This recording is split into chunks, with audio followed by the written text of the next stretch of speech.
ഒരുപാട് നാളായിട്ട് PSC പഠിച്ച് പഠനം മടുത്തവരായിരിക്കുമല്ലോ മോട്ടിവേഷന് വേണ്ടിയിട്ട് ഈ വീഡിയോ കാണുന്നത്. എന്തുകൊണ്ടാണ് നിങ്ങൾ പഠനത്തെ മടുത്തത്? നിങ്ങൾ പഠിച്ചത് കൊണ്ടല്ലേ പഠനത്തെ മടുത്തത്? അതായത് നിങ്ങളൊന്നും വെറും സീറോ അല്ല. ഒരുപാട് നാൾ പ്രയത്നിച്ചു. പക്ഷേ അതിന് റിസൾട്ട് ഉണ്ടാക്കാത്തത് കൊണ്ടാണ് ഇപ്പോൾ നിങ്ങൾ നിരാശപ്പെട്ടിരിക്കുന്നത്. അതായത് പഠനം മടുത്തു എന്ന് തോന്നുന്നവരെല്ലാം പഠിച്ചവരാണ്. നിങ്ങളിപ്പോൾ കുറേയധികം മാർക്ക് റേഞ്ചിലേക്ക് എത്തിയവരാണ്. ഒന്നും പഠിക്കാത്തവർക്ക് പേടിക്കേണ്ട ആവശ്യമില്ല. വെറുതെ ഒരു ടൈം പാസ് പോലെ പോയിട്ട് PSC എഴുതുന്നു. കറക്കി കുത്തി ABCD ഒക്കെ എഴുതിയിട്ടുണ്ടെന്ന് അവർക്ക് ടെൻഷൻ്റെ ആവശ്യമോ ഇത് മടുക്കേണ്ട ആവശ്യമൊന്നുമില്ല. ഒരു ടൈമിൽ അവർ തന്നെ സ്റ്റോപ്പ് ചെയ്തു പോകും. പക്ഷേ ഈ സ്ട്രഗിളൊക്കെ ഉണ്ടാകുന്നത് ആർക്കാണ്? കുറേയധികം പഠിച്ചു, ഒരു 50-60 റേഞ്ചിലെത്തി, അല്ലെങ്കിൽ ഒരു 40-50 മാർക്ക് എനിക്ക് നേടാൻ കഴിയുന്നുണ്ട്, എന്നിട്ടും ഞാൻ ലിസ്റ്റിലേക്ക് എത്തുന്നില്ല. ആ ഒരു 70-ന് മുകളിലേക്ക് അല്ലെങ്കിൽ 80-ന് മുകളിലേക്ക് എനിക്ക് എത്താൻ കഴിഞ്ഞെങ്കിൽ മാത്രമേ ഞാൻ ലിസ്റ്റിൽ എത്തത്തുള്ളൂ എന്നൊരു ധാരണ മനസ്സിലുണ്ട്. പക്ഷേ വർഷങ്ങളായിട്ട് പഠിക്കുന്നു. ചിലർ 2 വർഷമായി കാണും, ചിലർ 4 വർഷമായി കാണും, 10 വർഷമായിട്ടുള്ള ആൾക്കാർ വരെ കാണും. എന്നിട്ടും നിങ്ങൾ ആ ഒരു വിജയത്തിലേക്ക് എത്താത്തത് എന്തുകൊണ്ടായിരിക്കും? എന്തോ ഒരു കാരണം അവിടെ നിങ്ങളെ പിൻവലിക്കുന്നത് കൊണ്ടാണ്. നിങ്ങൾ ഇത്രയും നാൾ കഷ്ടപ്പെട്ട് പഠിച്ചു, രാത്രികൾ പകലാക്കി പഠിച്ചു, ഒരുപാട് കാര്യങ്ങൾ മനസ്സിലാക്കി, ഒരുപാട് അറിവ് കിട്ടി. ഇപ്പോൾ ഇതിവിടെ സ്റ്റോപ്പ് ചെയ്തിട്ട് പോയാൽ പിന്നെ ഒരു 3-4 വർഷം കഴിഞ്ഞ് എനിക്ക് റീസ്റ്റാർട്ട് ചെയ്യണമെന്ന് നോക്കിയാൽ അത് ഏറ്റവും വലിയ പ്രശ്നമാകും. പിന്നെ നിങ്ങൾ ഒന്നിൽ നിന്ന് തുടങ്ങേണ്ടി വരും. ഇപ്പോൾ തന്നെ നിങ്ങൾക്കറിയാം, കൺസിസ്റ്റൻസി പോവുകയാണെന്നുണ്ടെങ്കിൽ ഒരു ദിവസം പഠിക്കാതെ പിന്നെ വീണ്ടും പിറ്റേന്നെടുത്ത ഒരു പുതിയ കുട്ടിയെ പോലെയാണ് നിങ്ങൾ പഠിക്കുന്നത് അല്ലേ? 1-ാം ക്ലാസ്സിൽ അക്ഷരം അറിയാതെ ചെല്ലുന്ന ഒരാളെ പോലെ നിങ്ങൾക്ക് കൺസിസ്റ്റൻസി ബ്രേക്ക് ആകുമ്പോൾ പഠിക്കേണ്ടി വരുന്നുണ്ട്. PSC പഠിക്കുന്ന എല്ലാവരുടെയും പ്രധാനപ്പെട്ട പ്രശ്നം എന്ന് പറയുന്നത് ഇതാണ്, നിങ്ങളുടെ ആ ഒരു സ്ഥിരത നഷ്ടപ്പെടുന്നത്.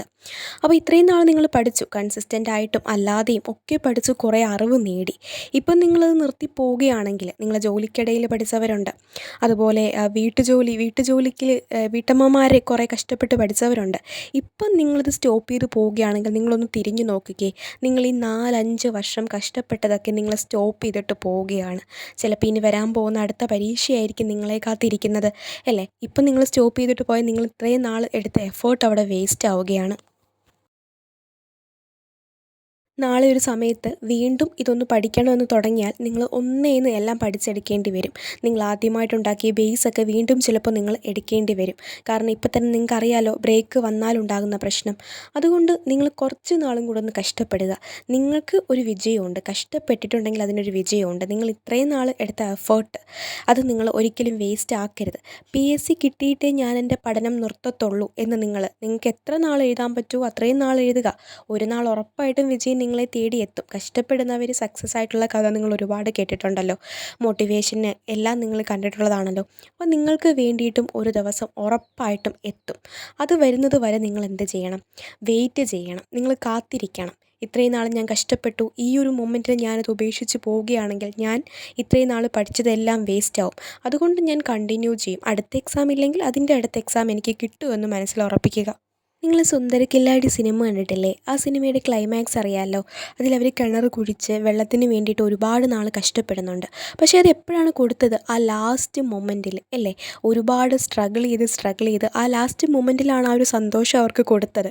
അപ്പോൾ അതുപോലെ അത് അവിടെ വെച്ച് സ്റ്റോപ്പ് ചെയ്തിട്ട് ഇനി കിട്ടത്തില്ല എന്ന് പറഞ്ഞ് പോയെങ്കിൽ ആ വെള്ളം കിട്ടത്തില്ലായിരുന്നു. അപ്പോൾ അവസാനത്തെ കുഴി വരെ കുഴിച്ചു, അവസാനത്തെ മണ്ണ് വരെ മാറ്റിയപ്പോഴാണ് ആ ഒരു വെള്ളം കിട്ടിയത്. അതുപോലെ നിങ്ങളും കുറച്ച് നാളും കൂടെ ഒന്ന് ട്രൈ ചെയ്യുക. അവസാനത്തെ മണ്ണ് മാറ്റുന്നത് വരെ നിങ്ങളും എന്ത് ചെയ്യുക? ട്രൈ ചെയ്യുക. അതായത് അവസാനത്തെ പരീക്ഷ എഴുതുന്നവരെ നിങ്ങളും ട്രൈ ചെയ്യുക.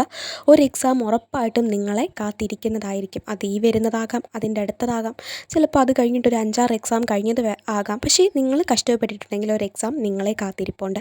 ഇപ്പം തന്നെ മനസ്സിൽ ദൃഢനിശ്ചയം എടുത്തോളുക, ഞാൻ എന്ത് ചെയ്യും, ഉറപ്പായിട്ടും സക്സസ് ആവും. എക്സാം പാസ്സാവുന്നത് വരെ അല്ലെങ്കിൽ ഒരു റാങ്ക് ലിസ്റ്റിൽ മുൻനിരയിൽ എത്തുന്നത് വരെ, ജോലി കിട്ടുന്നത് വരെ ഞാൻ എൻ്റെ ശ്രമം തുടരുമെന്ന് ഈ വീഡിയോ കേൾക്കുന്ന ഈ നിമിഷം നിങ്ങൾ മനസ്സിൽ ശബ്ദമെടുക്കുക. അപ്പം നിങ്ങൾക്കും നാളെ എന്ത് ചെയ്യാൻ കഴിയും? ഈ സിനിമയിൽ കാണുന്നത് പോലെ ഒരു കില്ലാടിയാകാനായിട്ട് കഴിയും.